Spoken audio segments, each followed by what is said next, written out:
Hey, you look so good today. You know what I mean? Hi. Just a quick note about today's video. I am not a huge fan of this angle that we're at. It's really not doing wonders for me. That, and also the audio is a bit weird. I switched to my iPhone for filming this. It worked a little bit better visually because I don't look so washed out and ghostly. But I think going forward, I might have to I have a mic. I might have to record the audio separately and just meld them together. But regardless, let's start. So, today we're going to talk about makeup gimmicks that I hate. So the first makeup gimmick is cute packaging, but that's functionally useless. And you know what? This one is actually inspired by this stupid product. This is from their gemstone collection. And here's the weird thing. First of all, it is cute, it's travel friendly. However, when you open this, sis, what am I supposed to do with this? Like, sister, please. How, this is not this well designed. I have to just grasp at this with my little fingies and hope that, I don't accidentally have it slipping out of my hand. You know what's so much easier to use than this? Is just a normal lip gloss container. Like anything with a little handle for your lip gloss. It's just so small, and I want to say it's cute, because it is cute, but it's functionally useless. Who sat around at Urban Decay headquarters and was like, this is it. Like, this is the way we want things to be. We want them to have this cute little gemstone package and then just grasp at this weird angular cap that just, it's awful. And I've seen so many gimmicks like this where it seems like brands, and this is clearly not like a new thought. This isn't a new gimmick, I guess. But brands will sometimes come out with products and they're way more interested in the products looking cool than the products ever performing interestingly. So you'll get products like this where, yes, it looks so cool and you might be interested because it's sparkly on the inside and it looks like a little gem. But then you get it and you're like, well, this is not nearly as useful as you'd expect it to be. On the opposite end, I think Kaja's doing some really creative, amazing things. For example, I think that their packaging is designed in a way that's meant to be cute and compact, but in a way that's really useful. I think that they very much think about how the user would sit there and use their product. Also, stop it. I'm going to have to, if people keep talking in my group chat, I'm going to have to tell them to shut the f*** up. I'm just kidding, I'll just mute them. Kaja has those bouncy bento trios, which are very compact and very useful. They're also really good products, but still. And they have that mochi one, which is kind of a thick, rounded packaging, but kind of bouncy on the inside. And they've really thought about things like, making sure it's small enough that it's travel friendly. Making sure that, for example, if you have a small makeup collection, you can put it somewhere. It's very compact and very user friendly. And it's contrasted. This, to me, is the worst of what kind of kitschy, cutesy makeup packaging can be, which is really cute, but not at all thought out for user reasons and user purposes. So, if you're going to make cute packaging, you really need to consider things like how someone is going to use a product and just interact with that product and make it so that it's convenient to use and also cute, The second gimmick that I hate with makeup is applicators for foundation that innovate nothing. So I think when the Beauty Blender came out, it was so revolutionary. I think that most, old school makeup artists, and even I think still some people today, use those white triangular sponges that you could use once and then you threw away. But those were really not eco-friendly. And also, I don't remember being able to really wet them. They didn't really absorb water very well. So when Beauty Blender came out, it was really an innovative product. People loved it. And I think it really did get designed in mind to solve the problem that was people may not like the streaks that you get with brushes. Some people don't want to apply foundation with their hands. So what's left? Well, what's left is a sponge that's eco-friendly and reusable. And then I think that a lot of brands saw Beauty Blender's success and really wanted to create products that would work well for them. What they did was they literally sat down and they're like, well, we have to create this innovative product. But there was nothing that they could really innovate because they couldn't really pinpoint any issues with like makeup applicating processes. So they literally were like, well, how about a beauty blender, but like we could just like silicone. Like, does anyone remember the Silisponge? It was basically like, if you don't remember this, you know how like, if you've ever seen a breast implant, it's like a big wad of silicone with like a plastic casing around it.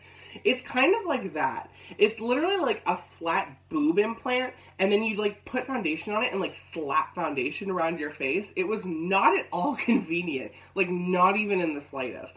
So inconvenient, so annoying. No one ever wanted to use it, and I'm pretty sure no one still does. And if they do, it just feels fun to play with. Like, I'm not gonna lie, it's fun to squish. It has a nice texture to it. But when you're applying your makeup with it, it's neither convenient to hold, because you have to kind of hold one end of it, and you're just getting like foundation all over your hands. And two, it absorbs no product, which in theory sounds nice, but then you're just slathering it around your face.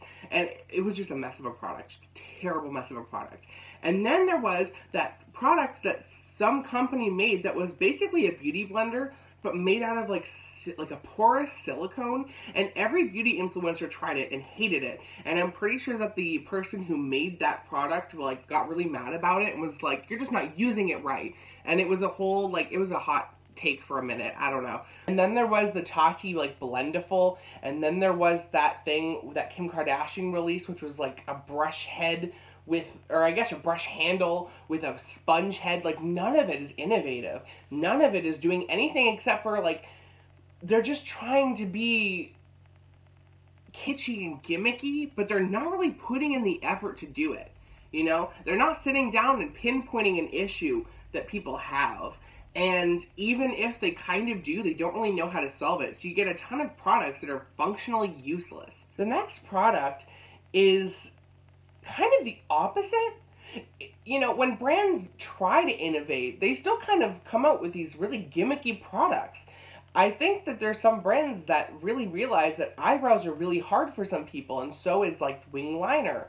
So they came out with those products that are basically stamps for your winged eyeliner, and they came out with stamps and stencils for eyebrows and stuff, and they never work. I have never seen a single YouTuber or single person for that matter really talk up and overhype these products. They always get used once, especially in those videos where YouTubers are like trying weird makeup techniques and products, and no one ever likes them. No one ever uses them. No one ever ends up keeping those or being like, yeah, I like this better than just learning how to do winged eyeliner. Because it's always like a weird stamp that doesn't line up properly, and everyone has trouble figuring out how to make it work on both eyes, or it's, you know, a one-size-fits-all eyebrow stencil, or a stamp in the shape of a brow that works for 3 people out of everyone. It's a huge mess. It's a huge mess of a problem. And pretty much everyone says consistently that it's just easier to learn how to do a winged liner than it is to try to work with these products. And I believe that 100%. And I would not be surprised if most people actually found it genuinely harder to line up a perfect stencil for your eyebrows. Especially considering most people do not have symmetrical eyebrows. Because, like, faces aren't symmetrical, you know? Mine isn't. You know, if you really need help and you want to learn how to do a winged liner and you want it to be perfect, here's my gimmick or my hack. Just get a thin-tipped winged liner brush. You know, the ones that have, like, the angle to them that are flat? Those are so good because you can, like, get a perfect line near, like, the corner of your eye. You can fill it in. It's perfect. And it's a great way to start learning how to do winged eyeliner with zero stress, because it's like you have a line. It's so, oh, I love it. It's so easy. The next gimmicky product, this one I think most people would probably not have an issue with, but I do. And it is fruit-themed makeup and food-themed makeup. Now, this, listen, I love fruit. I eat fruit all the time. Fruit is delicious. But you know what's not? When you've seen peaches used in everything at this point, makeup-wise. I'm not here to shade Too Faced again, because I feel like I do it all the time. But I will say, I think that Too Faced really, really has dug themselves into the hole with the fruit-themed things. They've done bananas. They've done berries and pineapples. They've done peaches multiple times. They've done chocolate, which is not a fruit, but I think it comes from a fruit, because, like, I think the cacao is a fruit, yes? I think when, like, the chocolate palette, the chocolate bar palette came out, everyone lost their mind because it was this really creative, innovative product that people really liked. New drinking game. Take a shot every time I say the word innovative. And then, I swear that people were obsessed with that peach palette, if I remember correctly. It's been a long time, but I'm pretty sure that everyone was obsessed with it. And then, I guess Too Faced was like, people really like food, so they were like, more food, more fruit, you know? And people are over it. I'm over it, you know? And then there's the Glam Light, like, food palettes, and I guess it's fine. I've never once wanted or used any of those palettes. Like, literally not even once. And I don't want any of them. Because most of them are basically just, like, food palettes that have kind of a theme related to that food. It'll be kind of like rainbow colors and weird fun colors. And then they'll have, like, I don't know, they'll be like, here, a blue. And I've never seen a blue in a taco. Can we not get new themes for palettes? I say this all the time, but come on. For example, I think that 2021 should be the year where we do animal palettes. The cow palette, the sloth palette, the giraffe palette. Can't wait for Too Faced to release that pug palette, you know? Just do something like that. I mean, it'd be stupid, but is it any stupider than this? Probably not. The next makeup gimmick that I just want us to stop doing, and that I absolutely hate, is jelly and, like, squishy makeup. So hear me out. I have the Wet n Wild Jelly Highlighter. I have tried so many of those weird squishy jelly products. They work fine, but they give you nothing. They're not useful for really anything.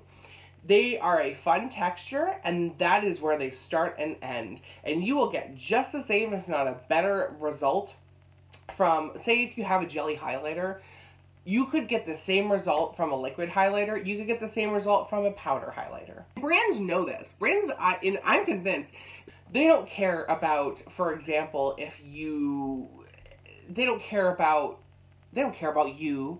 Brands don't care about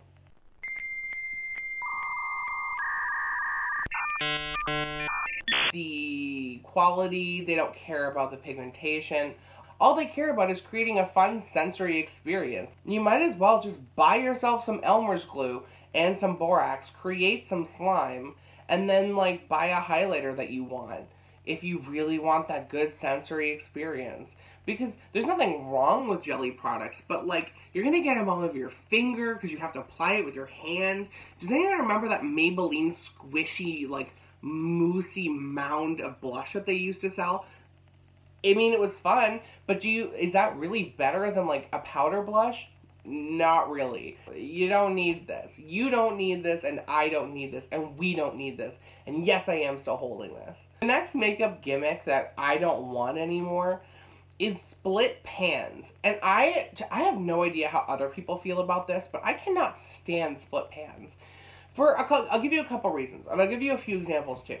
There's that Kimchi Chic, it's like the heart blushes they came out with recently, and they're split down the middle. And in my opinion, if you want to give people two options for blush, just create a small blush palette of two blushes. When I see split blush, I think of two things. Either this blush was meant to be used together and you're meant to swirl it together on the face, or this should be two separate pans. Because when you go into a split pan with a wide brush for blush, as most people probably would, you're going to end up getting both on your brush anyway. And if you end up wanting just one out of the two, you have to weirdly angle your brush in such a way that you only collect part of it. So you end up, like, at a certain point, having one, if you like one blush more and you use one blush out of the two split pan blushes, you're going to end up hitting pan on one half of the pan, and then the other half you won't. But if you hit pan and you reach a certain point, you can't really collect any more of that product, even though there's product there, without collecting some of the other half of the blush. It becomes a mess. And it's even worse if it's like a highlighter that's like 3 sections of random color. Like, for brands, if you want to create a highlighter that you're going to use all together in one anyway, and you're going to swirl it together, just swirl it yourself. That's all you have to do. Just mix it there. I don't want to mix it, you mix it. And if you want it to be separate colors, just separate it into separate pans. It's a gimmick, in my opinion, because they really want that blush pan to look interesting, because then they can charge you more for it. Boo! This is the best joke I've ever come up with, and I am convinced that everyone else is the problem. Where does a ghost go to read? The library. I have a friend who gets violently angry every time I tell her that joke. Library. So the last makeup gimmick I want to talk about is color changing makeup, and this is the one that bothers me the least, but it's still a really big gimmick, you know? It's basically, if you're not familiar, it's like the Frog Prince blush or the Frog Prince lipstick or the other Lipstick Queen lipsticks that change color, or that foundation that is white until you mix it in and it's supposed to magically fit everyone's complexion, except for it absolutely doesn't. Or it's the other random like lip glosses or lipsticks that are supposed to be magical mood rings and change color. Like, it doesn't work. And even if it does work, it's just a gimmick. And I don't really have a problem with it, because on the one hand, I do own the Frog Prince blush. I bought it on a whim, and it's okay. I don't hate it. I don't love it. I'm pretty sure most people don't like it. I've heard so many people say that it's hard to control and it's really strong, and I'm not going to completely disagree. It's a little bit out there in terms of its pigmentation, a little strong, but I don't personally feel like I hate it. I think it's fine. My issue with color changing makeup is half the time you never really get a good gauge for what it's going to look like on the face. If it's a green blush that goes pink, it's hard to tell exactly the color it's going to turn on you, even if it's not a universal shade that they just, you know, they've produced in such a way that it doesn't really get mixed into the product until you've like applied heat or whatever. Don't ask me how they do that. Or if it is really pH changing and it changes with the pH of your skin, I don't know. There's no reason that color changing makeup exists except for to sell makeup, because people are curious. It's a great way to get people talking about your product when you create something really crazy and then YouTubers go in like a video where they're, or like, oh my god, a thumbnail where people are like, and like the title's like, oh my god, magic lipstick. Is it better than any other lipstick? Question mark, exclamation point. And then it's like, fail? Exclamation mark, question mark. I love a good thumbnail. People make videos because they're like, oh, it's just ridiculous. This is crazy. It's an eyebrow stencil. Or like, it's like a magic color changing lip gloss. Or it's a silicone sponge. And then the companies just make more money. I am convinced, just bringing it on home, that pretty much everything I've talked about today, it's all created less for like a user experience, less for creating shortcuts in makeup or anything like that, and more so just to create interesting YouTube content. This is my conspiracy theory. All gimmicky products, in fact, a lot of makeup in general now, is being created specifically so that people can profit off of YouTubers going on camera and really bringing in young and impressionable people to buy like the magic changing lipstick or whatever, because they've seen Tati Westbrook or Jeffree Star using the product and now they're intrigued. And the only reason Jeffree Star used the product is because he knew it would get him views, because people are like, wow, it's a lipstick that magically turns into a glitter, you know. And the company only created the product to make money. No, but they only created the product because the YouTuber's going to talk about it, and the YouTuber's not going to talk about it because it's going to make the YouTuber money, and people buy it because the YouTuber talked about it. So the company creates the products and it becomes like the cycle of like companies creating stupidly ridiculous gimmicky products because ultimately it makes them money. Even if people hate the products, it's still going to make them money. And yet there's a part of my little monkey brain where every single time I see something like this pop up on the internet, I'm like, I kind of want to try it. I kind of want to...